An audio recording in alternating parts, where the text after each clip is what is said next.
भाग 2 प्रारंभ। मैं करीब 8 साल पहले इराक के बगदाद में एक समाचार पत्र के लिए बतौर रिपोर्टर काम करता था। आदतों के विज्ञान के प्रति मेरी दिलचस्पी यहीं बढ़ी। इराक में अमेरिकी सेना की गतिविधियों को करीब से देखकर मुझे एहसास हुआ कि आदतों के निर्माण का ये इतिहास का सबसे बड़ा प्रयोग है। प्रशिक्षण के दौरान सैनिकों के अंदर ऐसी कई आदतें विकसित की जाती हैं जिन्हें बड़ी बारीकी के साथ सोच समझकर डिजाइन किया गया होता है। जैसे युद्ध के बीच कैसे सोचना है, आपस में कैसे बात करनी है और दुश्मन पर कैसे गोलीबारी करनी है। युद्ध के मैदान में हर आदेश पर सैनिकों की प्रतिक्रिया इन्हीं स्वभावों का परिणाम है, जिन्हें स्वचालित आदत बनने तक निरंतर दोहराया जाता है। सेना पर संगठन छावनी बनाने, कूटनीतिक प्राथमिकताएं तय करने और हमले की स्थिति में अपनी प्रतिक्रिया तय करने जैसी क्रियाओं पर ही निर्भर होता है। इराक युद्ध के शुरुआती दिनों में विद्रोह लगातार फैलता जा रहा था और मृतकों की संख्या भी तेजी से बढ़ रही थी। उस समय सेना के अफसर ऐसी आदतों की पहचान करने की कोशिश में लगे थे जो सैनिकों और इराकियों को इस तरह प्रभावित कर सकें जिनसे शांति निर्माण हो सके। मुझे इराक आए 2 ही महीने हुए थे जब मैंने बगदाद से 90 मील दूर दक्षिण में बसे एक छोटे से शहर कुफा की एक खबर सुनी। वहां एक सेना अधिकारी आदतों में सुधार लाने के लिए का कार्यक्रम चला रहा था। वो अधिकारी एक मेजर था जिसने वहां हाल ही में हुए दंगों के वीडियोज देखकर एक पैटर्न का पता लगाया था कि आमतौर पर हिंसा की शुरुआत इराकियों की भीड़ द्वारा प्लाजा या ऐसी ही अन्य किसी खुली जगह पर होती है। सबसे पहले कुछ ही घंटों में इराकियों के कुछ दल वहां पहुंचते थे, फिर खाद्य पदार्थ विक्रेताओं का आगमन होता था और दर्शकों का भी बड़ा समूह इकट्ठा हो जाता था।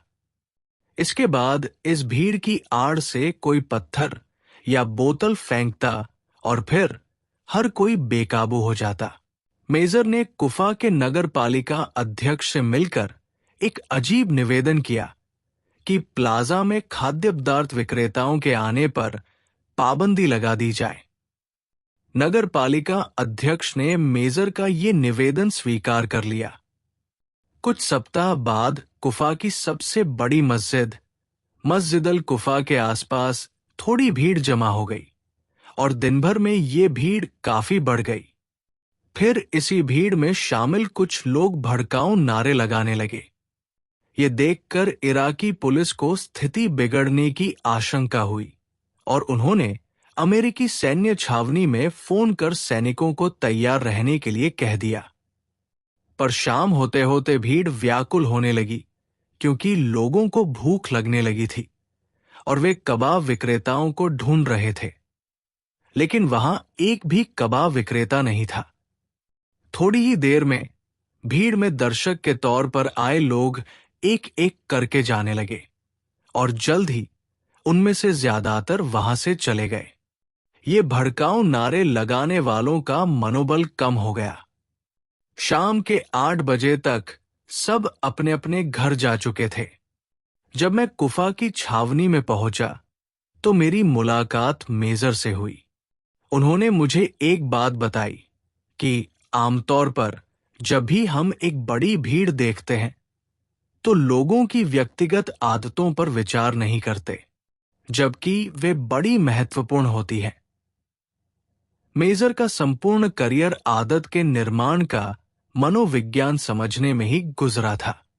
उन्हें प्रशिक्षण शिविर में कई उपयोगी आदतें सिखाई गई थी, जैसे बंदूक में गोलियां कैसे भरनी है, युद्ध क्षेत्र में पर्याप्त नींद कैसे लेनी है, युद्ध के कोलाहल में भी अपने काम पर एकाग्र कैसे रहना है, बुरी तरह थकेमादे होने पर भी सही निर्णय कैसे लेने हैं वगैरह। इसके साथ ही उन्होंने कक्षाओं में भी हिस्सा लिया था, जहां उन्हें पैसे बचाने, नियमित व्यायाम करने, अपने बंकर में साथ सोने वाले साथियों से बातें करने के बारे में सिखाया गया था। जैसे जैसे उनका चुनाव ऊंचे पदों के लिए होता गया, उन्हें संगठनात्मक आदतों का महत्व भी समझ में आने लगा कि कैसे निचले स्तर पर काम कर रहे अधिकारी निर्णय लेने के लिए हर वक्त उच्च अधिकारियों पर निर्भर न रहें और कैसे सही दिनचर्या उन लोगों के साथ काम करना भी आसान बना देती है जिनकी आप शक्ल भी नहीं देखना चाहते। अब वे एक युद्धग्रस्त देश को फिर से खड़ा करने वाले अधिकारी के तौर पर देख सकते थे कि भीड़ और समूह कैसे समान नियमों और आदतों के गुलाम होते हैं। वे बताते हैं, हर समूह उन हजारों लोगों की आदतों का ही एक संग्रह होता है जो उसका हिस्सा है। वे किस बात से प्रभावित है, इसी से तय होता है कि वे हिंसा करेंगे या शांति बनाए रखेंगे। मेजर ने खाद्य पदार्थ विक्रेताओं पर पाबंदी लगाने के अलावा और भी दर्जनों ऐसे प्रयोग किए थे जिससे वहां के स्थानीय लोगों की आदतों को भी प्रभावित किया जा सके। मेजर के आगमन के बाद वहां दोबारा दंगे नहीं हुए। मेजर बताते हैं कि सेना में मैंने जो सबसे महत्वपूर्ण बात सीखी है वो है आदतों को समझना। इससे दुनिया को देखने के मेरे दृष्टिकोण में भी बदलाव आया है। जैसे अगर आप रात में जल्दी सोना चाहते हैं और सुबह उठकर तरोताजा महसूस करना चाहते हैं, तो आपको अपनी सोने और जागने के समय की आदतों पर ध्यान देना होगा। गौर करें कि सुबह उठते ही आप स्वचालित रूप से क्या करते हैं। इसी तरह अगर आप दौड़ने की आदत विकसित करना चाहते हैं, तो ऐसे प्रेरकों को खोजें जो इसे आपका रूटीन बना सके। मैं अपने बच्चों को भी यही सब बताता रहता हूं। मैंने और मेरी पत्नी ने हमारी शादीशुदा जिंदगी के लिए भी ऐसी कई आदतें तय कर रखी है जो हमारे रिश्ते को मजबूत बनाती है। अपनी आधिकारिक बैठकों में भी हम आदतों के विषय पर ही चर्चा करते हैं। कुफा का कोई भी व्यक्ति शायद ये अंदाजा नहीं लगा पाता कि केवल कबाब विक्रेताओं को हटा देने से हम भीड़ को इस प्रकार प्रभावित कर पाएंगे कि उसे उग्र होने से रोक दे। जब आप भीड़ को आदतों के समूह के रूप में देखते हैं, तो आपका काम आसान हो जाता है। ये ऐसा है मानो आपको एक सबल लोहे की मोटी छड़ जो भारी चीजें उठाने के काम आती है और टॉर्च दे दी गई हो और अब बस आपको काम पर लगना हो। सेना में भर्ती होने से पहले मेजर जॉर्जिया राज्य में रहने वाले एक आम व्यक्ति थे। वे या तो हमेशा सूरजमुखी के बीज चबाते रहते थे या तंबाकू थूकते रहते थे। उन्होंने मुझे बताया कि सेना में आने से पहले उनके लिए करियर का सबसे अच्छा विकल्प था कि या तो वे टेलीफोन लाइनें ठीक करने लगें या फिर शायद ड्रग्स बेचना शुरू कर दें।